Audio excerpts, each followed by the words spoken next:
Ngayong araw nga pala gugupitan ko muna ang aking tropa. Kasi daw nawawala yung gandang lalaki niya. Hindi niya alam nung kapanahunan niya pa yun. Mas tama nito eh. Gagawin kaya ito magugupit muna tayo. Gupitan muna natin ang ating tropa. Kasi pag hindi mo to ginupitan, magtatampo to. Kahit wala namang bayad. Kala mo naman talaga magbabayad eh, no? Pero sa yun. Siyempre pag tropa, matik na yan. Hindi na kailangan magbayad yan. Magpapauga na lang yan. Kung ano man yung pauga na yon, di tanungin nyo siya ano yung pauga na yun. Di ba pre? Teka, may iba tayo. Bakit kaya pag araw dito, napakainit at sakit sa balat? Yung araw kahit maaga pa, sobrang init na talaga. Okay, ito at matatapos na ako. Malapit na kaming matapos maggupitan. Ngayon, kailangan naman natin magluto ng ulam ng mga bata dahil di ba sila kumakain. Kasi kami kumain na kami kaya nilutuan ko muna sila ng ulam. Siyempre, yung paborito nila, chicken. Yan ang mga paborito nilang ulam.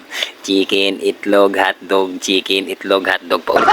Pero minsan, naggugulay din naman sila. Pag type nila yung luto, pag napagtripan nila kumain ng gulay, dun sila kakain.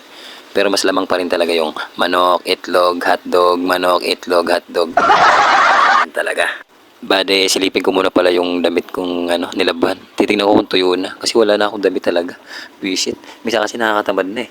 Nakakatamad na maglaba pag galing ka sa laro. Naglaro ka ng basketball. Tapos pagkatapos, hindi ka na makakagalaw. Medyo pagod ka na. Ganon. King ina, swerte nyo nga. Naglaba pa ako, di ba? Ay, bali dito na lang mga lods. Thank you for watching mga lods.